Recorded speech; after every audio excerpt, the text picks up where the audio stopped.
Kanan will be on for 15 minutes, or whatever you have questions for him, please fire them. Same as usual, first 10 minutes onto vloggers, after that vloggers off, and then we'll do the last 7 minutes or so Afrikaans with Rassie. Alright, hands up for questions please, Adnan and then Mubin. Hello Rassie, just after obviously Saturday, just having looked at the game, you mentioned, look at it and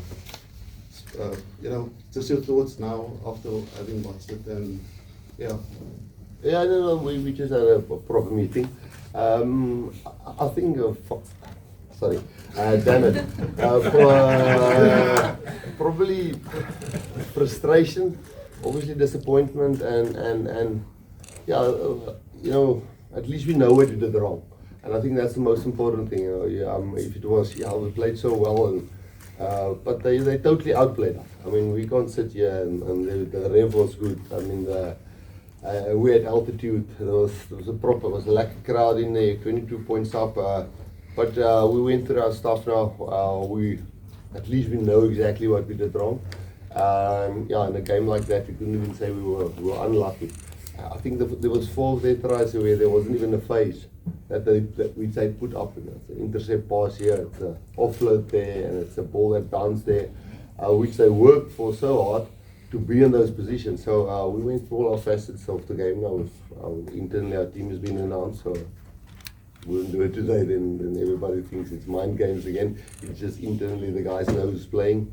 And yes, now everybody, we said last week what we're up against. I don't think the world believed us when we said we were up against a really good quality team, and we believed that, and they showed it.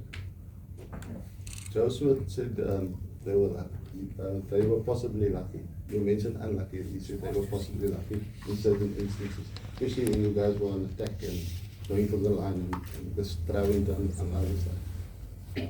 Yeah, I don't want to quote Gary Player, but no, they were well organized. For the plans that we had, they had good counter, not counter attack, counter plans. And the intercept was a good decision by their player. Not such a bad pass by Mani. If the ball got away, it would have been maybe a try, but their player made a better read.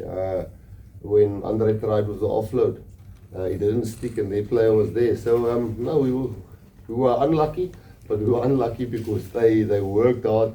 They found a way at altitude to beat us, and yeah, I can't have excuses on that.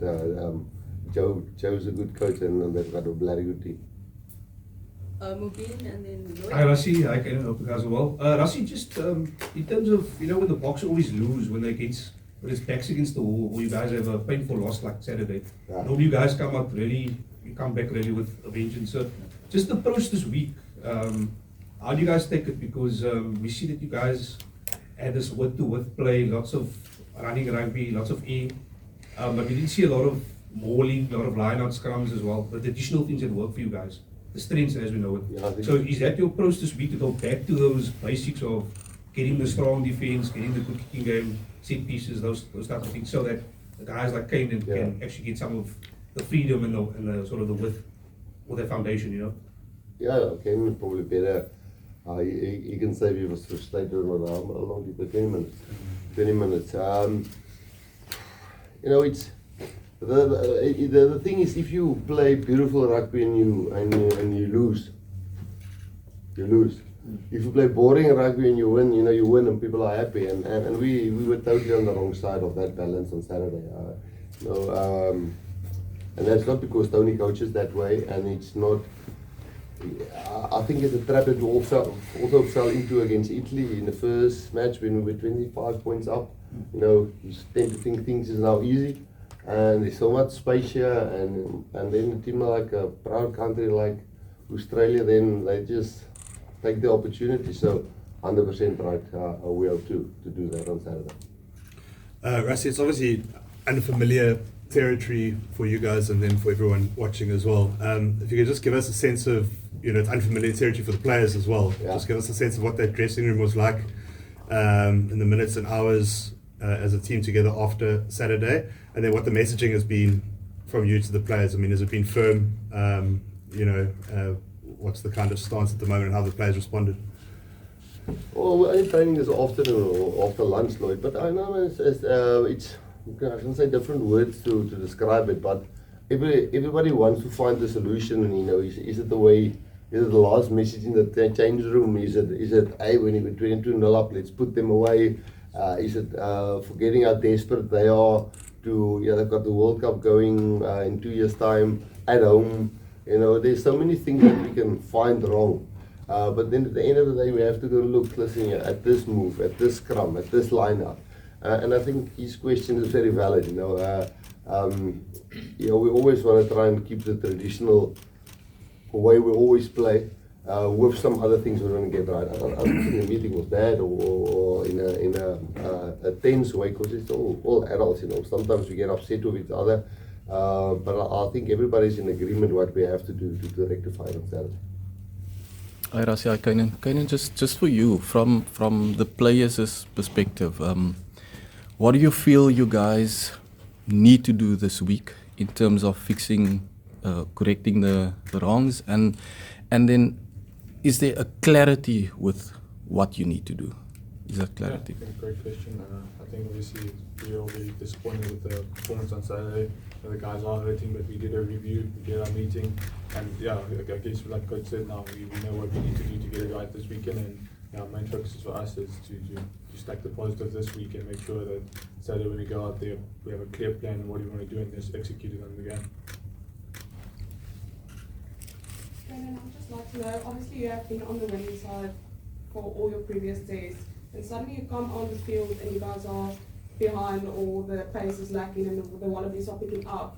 Can you just tell us, as a quite young and in that sense inexperienced player, coming on as a sub and suddenly things are changing very quickly, what was running through your mind? What did you think you had to do or change, or what was going through your mind when you came up and things were slowly starting to change? No, I think we got comms from the coaching staff on what we needed to do and what maybe to try and swing the game around. And I think that was just my message. I went on at wing, so we needed to get our kicking game going again. And I think that was just main focus for me to go out there and just try and make a positive influence in the kicking game and putting pressure on Australia again.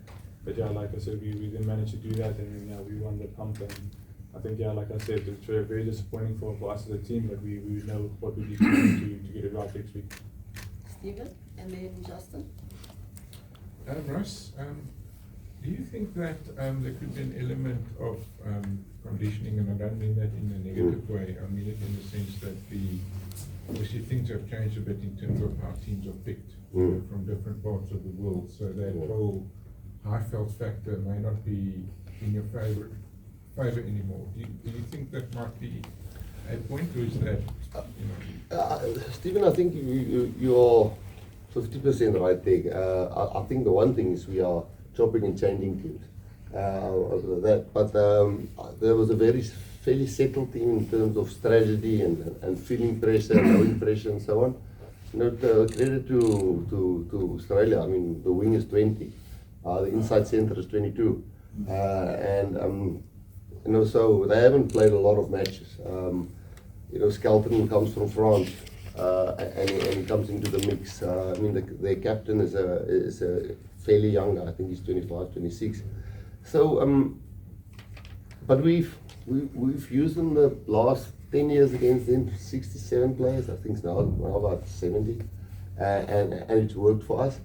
I really think our downfall was getting 22 points up, and if you then lose the momentum in a test match, it's very tough to gain it again. We've been together for almost 11 weeks this year, and really it's not a conditioning thing. It's maybe a little bit of rhythm, but hell, it was a terrible result getting into the rugby championship, giving them 5 league points, us having 0. But I don't think from the leagues all over the world. But I do think, because we are trying to build squad depth, this last one was a terrible result for us, because we always want to keep the winning momentum whilst changing and giving guys opportunity. Rassie, you speak about that winning momentum, and then there's the other side where people say maybe a defeat is a better lesson when it comes to continuing that momentum. So almost like to say you need to lose in order to improve and really understand where you need to build on, because if you're winning week in, week out, are you really learning a lot? Is that something that you also look at and maybe agree to when you think, you know, this defeat would have taught you guys a lot more in terms of what you still need to improve on in order to make sure that you get to a point where you want to be? Yeah, I don't want to sound like a philosopher, but you know, you must learn when you're winning also. You know, when we were winning, there were some games where we just couldn't get to the third and the fourth gear, and it didn't improve on Saturday. So, but it's different when you lose and you come into a meeting and all the players sit there, you know, now they listen. They always listen, but now, oh well, you know, we lost, and then so it does create a different vibe totally. And I think because obviously everybody's embarrassed. Nobody's feeling good about themselves. It's not lucky to walk in the streets and people are, wat gaan aan man, you know. So, and I think that just put more tightness together and make you more want to get it right. So yes, you look, if we don't learn from a match like we played there, what we gave them on a platter sometimes, that also worked for a lot, but you tend to learn more when you lose. Lloyd and then Deaton. Yeah, sorry if I've missed this somewhere, Rassie, but just are there any players unavailable through injury for the weekend? Concern over Sia, but yeah, Sia's out knee, I think 4 weeks. Peter Steff, concussion. Kirtley, knee. Edwell, ankle. That's everybody. all out. Yeah. Deaton, and then guys, Kanan's got to go. So if there's a last question for Kanan, please fire. Otherwise, he's got to go. Yeah. Adrian? I have a question for Rassie. Okay, Mine's yeah. for Well, Kanan. Kanan. Yeah. Kanan? Kanan, just in terms of the backline, we know it's quite an exciting backline. The one Rassie is going to put out probably this weekend as well. But Cape Town's looking like it's going to bring different weather to you guys. Is that something that you as the backs will be speaking about to each other? You mentioned sharpening up on that kicking game. Or you had a good kicking game, but furthering that into the game as the minutes go on. Is that the talk amongst the backs for this week? Yeah, I think we obviously know we have to get it right this weekend. I think a big thing in that is having control and balance in our game. You know, defense complementing the attack confidence, playing well with the kicking game. So I think we need to get the control and balance right for this weekend, whatever may come. You know, weather-wise, just have to be ready for what's come this week Saturday. Cool. Kanan, you excused?